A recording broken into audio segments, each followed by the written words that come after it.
राजा अनपढ़ हो कोई फर्क नहीं पड़ता,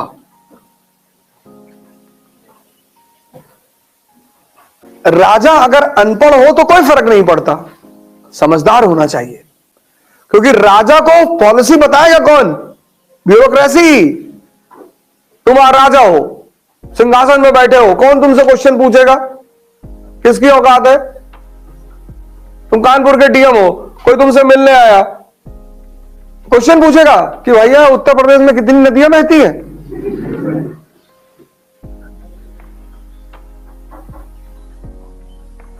राजा से किसी की औकात है क्वेश्चन पूछने की?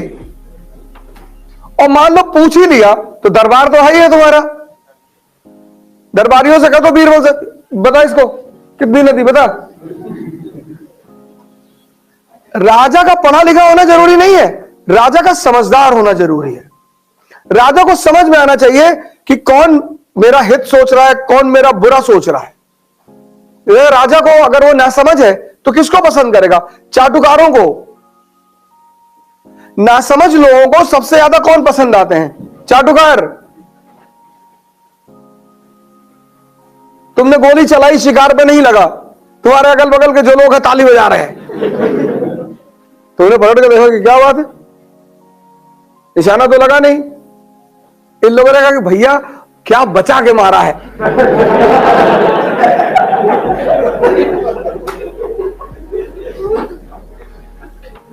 क्योंकि जब तुम पावर में आते हो तो तुम्हारी कोई बुराई नहीं करता। शक्ति पाने के पीछे जो आकांक्षा है उसके पीछे ये सब रीजन है, तुम्हारा कोई विरोध नहीं करता।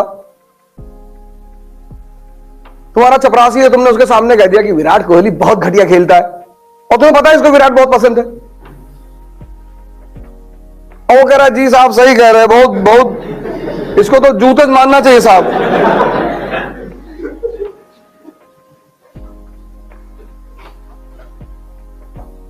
और शक्ति किस चीज का मजा देती है? जो रोटी तुम खाते हो वही तुम्हारा चपरासी भी खाता है। लेकिन वो वैष्णो देवी में 8 घंटे में लाइन से लगा है और तुम वीवीआईपी एंट्री मार रहे हो।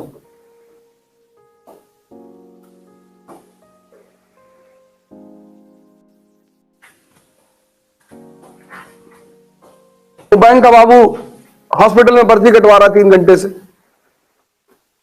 आदमी दर्द से कराहे जा रहा है। आज के समय में अगर तुम्हारे पास बैकअप नहीं है तो तुम देखो लोगों का व्यवहार देखो कैसा होता है। प्राइवेट हॉस्पिटल में भी ऐसा थोड़ी कि प्राइवेट हॉस्पिटल में भी सब लोग तुरंत देखने लगते हैं। अगर तुम्हारा बैकअप है कि तुम एडमिट हो गए, बुखार है तुमको हल्का सा, एडमिट हो गए, और 7, 5, 8 लोग तुम्हारे साथ राइफल लेके खड़े हैं, डॉक्टर बैठा रहेगा चेयर लगा के।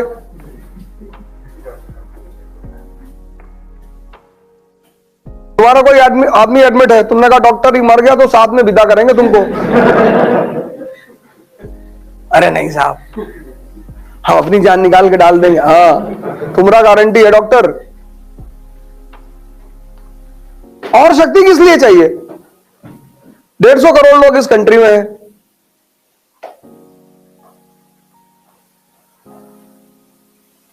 अगर तुम्हारा पढ़ाई का मन ना करे तो कभी कभी ट्रेन के जनरल डिब्बे में बैठ जाया करो।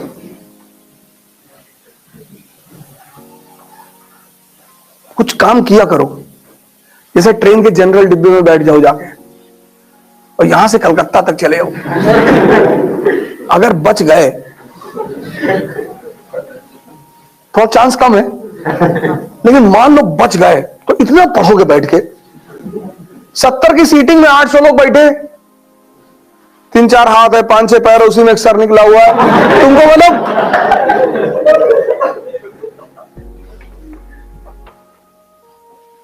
सरकारी हॉस्पिटल के इमरजेंसी वार्ड में चले जाएगा,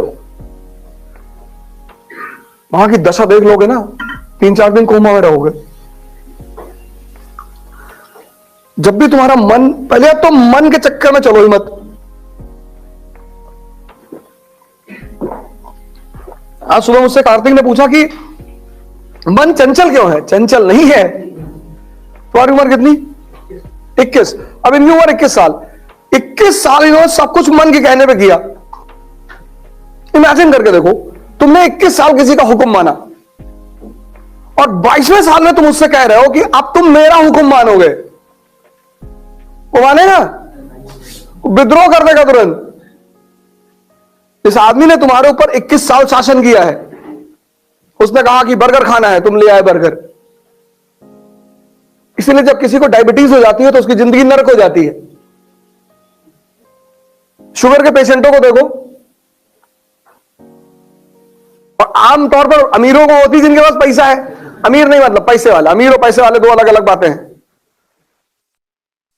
इनका पैसा है ज्यादातर उन्हीं को होती है। मिठाई दुकान के सामने खड़े हैं, ड्राइवर 2.5 किलो मिठाई खा गया।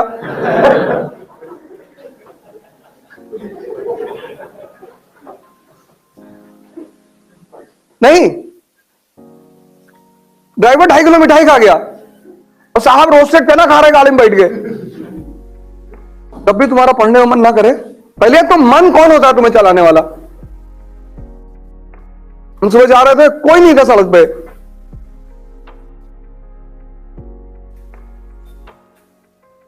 मन कौन होता है तुम्हें चलाने वाला? और अगर कोई तुम्हें चला रहा है तो तुम गुलाम हो, और अगर तुम गुलाम हो तो राजा नहीं बनोगे। कोई माई कलाल, दुनिया में कोई कोचिंग, कोई मोटिवेटर, ब्रह्मा विष्णु महेश, कोई तुमको राजा नहीं बना सकता। अगर तुम खुद के ही गुलाम हो तो कुछ चीजें तुम्हें दिखाई पड़ने लगती, वो किताबों में नहीं लिखी होती। ये इसीलिए तो हिंदुओं ने इस आंख को बड़ा स्पेसिफिकली बनाया है।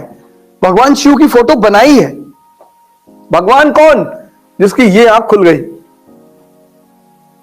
जो विजनरी हो गया।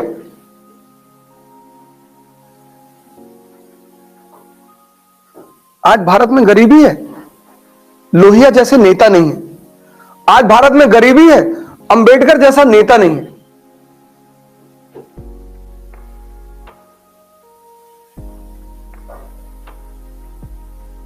आज इंडिया में डायनेस्टिक डेमोक्रेसी है। पिता, पिता के बाद बेटा या बेटी, नाती। अरे कुत्ते को चेयरमैन ही लगा देते हैं। 15 फालतू कुत्ता चेयरमैन हो गया।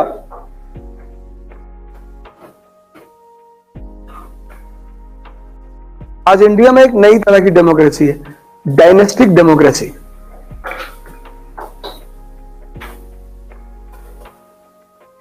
हम लोग सिर्फ नौकरी करने के लिए पैदा हुए हैं। तो अब आजाद देश कैसे हुआ? जो ऊपरी भारत में जब भी क्रांति होगी ये ऊपर से होगी। सुरेंद्रनाथ बनर्जी, सुभाष चंद्र बोस, शक्ति अर्जित की, समाज में स्थान बनाया, पार्लियामेंट में आए। वही तुम्हें भी करना पड़ेगा।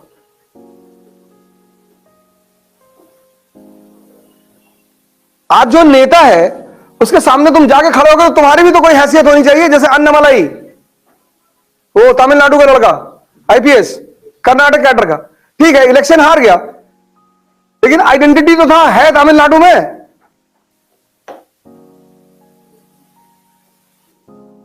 Annamalai is the best example. 2009 या 10 बैच का आईपीएस, कर्नाटक में जॉब किया, 10 साल नौकरी की, रिजाइन किया, पॉलिटिक्स के अंदर आ गया।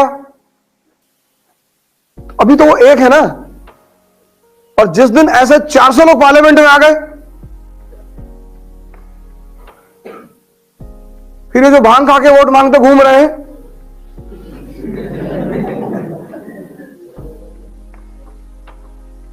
नहीं मैं किसी का नाम में, हम ही खाते हैं तो हम दूसरे को क्या कहें।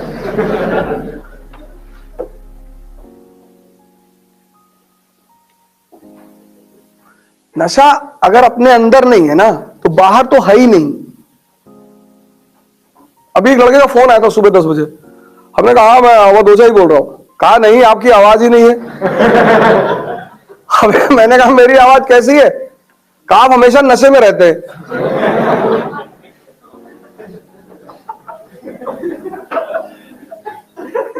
गणेश नाम है और आज ही मुझसे कहा था कि मेरा नाम क्लास में मत लीजिएगा। हमने कहा अच्छा रुक रख फोन में आता हूं नशे में। कहा नहीं नहीं अब आ गए आप।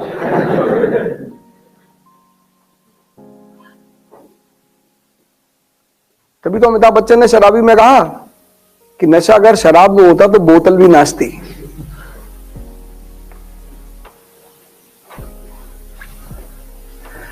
हमने आज तक किसी नशेड़ी को पुलिस वाले के सामने बदतमीजी करते हुए नहीं देखा।